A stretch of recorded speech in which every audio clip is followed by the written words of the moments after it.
Ce qui augmente la liberté augmente la responsabilité. Intéressante idée de la liberté que nous avons là.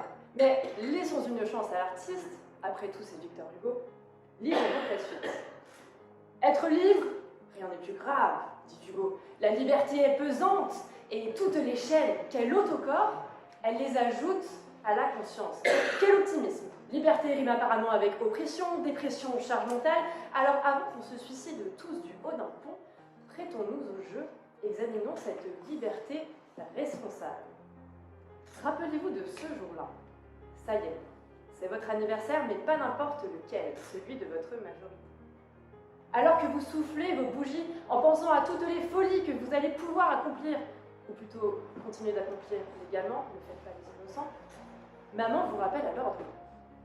Oui, si bon vous semble, vous pouvez voter, et même ne pas voter à droite, courir des marathons, faire le casting des anges, laisser traîner vos chaussettes sales. Mais attention, tout cela dans le cadre d'un contrat social.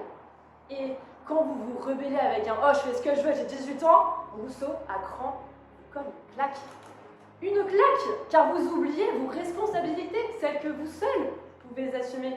Ce compte Soc-Gem qu'il faut créer, cette procuration qu'il faut demander, cet interrail Berlin-Prague-Split qu'il faut organiser. Hugo, malheureusement, ne s'était pas trompé. Tout ce qui augmente la liberté semble augmenter la responsabilité. Cependant, cette notion de liberté n'est-elle pas contrariante, obéissante, rasante? Si Hugo était un élève aussi éloquent que brillant, il n'était certainement pas audacieux, encore moins insolent. Chère Julie, vous serez d'accord avec moi? Sa liberté, elle ne fait pas rêver, elle a le goût amer de la captivité.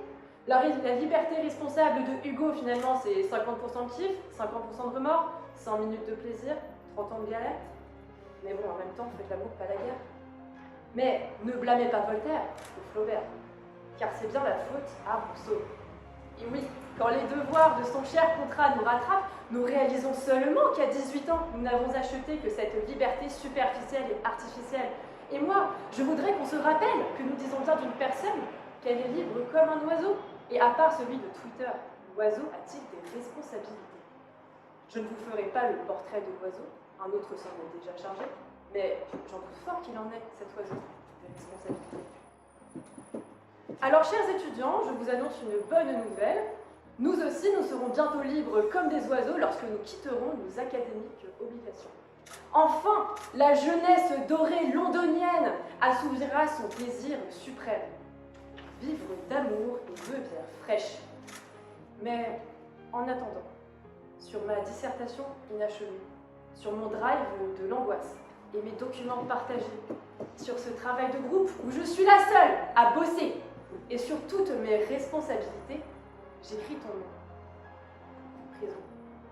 En revanche, sur mes vacances d'été, sur mes TD séchés et mes soirées arrosées, sur la fiesta loca et le vide de mes responsabilités, cette fois-ci j'écris ton nom. Liberté. La liberté des responsabilités. C'est bien là une liberté, cette libération des responsabilités. Néanmoins, si augmentation de liberté n'est pas augmentation de responsabilité, qu'est-ce que la liberté? Peut-être que quand on est irresponsable tout en étant libre, c'est bien quand nous choisissons d'être irresponsable. La liberté, c'est donc un choix, non pas entre peste et choléra, mais simplement entre responsabilité et non-responsabilité. Alors, du bélé, les responsabilités. Soyez libres comme Ulysse qui fit un beau voyage, précédé du choix peu responsable d'abandonner femmes et enfants derrière son sillage. Ou, politiquement incorrectement, soyez libres comme un chef d'État qui, d'une escapade motorisée, fit le choix insouciant d'une romance aussi égaillée qu'inavouée. Choisissez comme vous êtes. Choyez ces choix que la vie vous octroie, car nous faisons des choix et en retour ces choix nous font. Et en faisant des choix libres, libres ces choix nous rendent. Donc autant en emporte le vent, devenez libre comme l'air, incarnez ce drôle d'oiseau liberté, rêvez des nuages, si possible sans être volage, mais surtout volez de vos propres choix. Des choix, en outre, sûrement prudents, pourquoi pas fous, responsables souvent, mais oui, irresponsables parfois.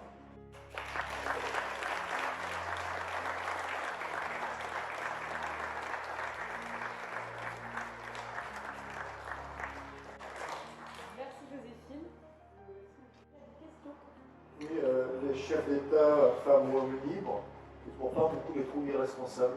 Comment voyez-vous les choses? Alors, comme j'ai expliqué dans mon discours, je pense que irresponsabilité et liberté vont de pair. Donc je pense que je les mets dans la case liberté et irresponsabilité. C'est leur choix, donc ils sont libres. Et irresponsables. Irresponsables, totalement. Vous avez dit la liberté d'Hugo qu'elle n'était pas très insolente. C'était pas très insolent, mais quand même Hugo c'est plus insolent. Il a payé de sa liberté son insolence. Oui, c'est très vrai, mais je pense que s'il a payé de sa liberté, s'il a payé cette insolence avec sa liberté, il aurait dû justement être plus insolent en définissant la liberté sûrement, pour ne pas lui se ranger dans cette case « je ne suis plus libre », et justement dire « moi j'ai choisi d'être audacieux, d'être insolent, donc je suis libre, peu importe en prison ». Merci Joséphine.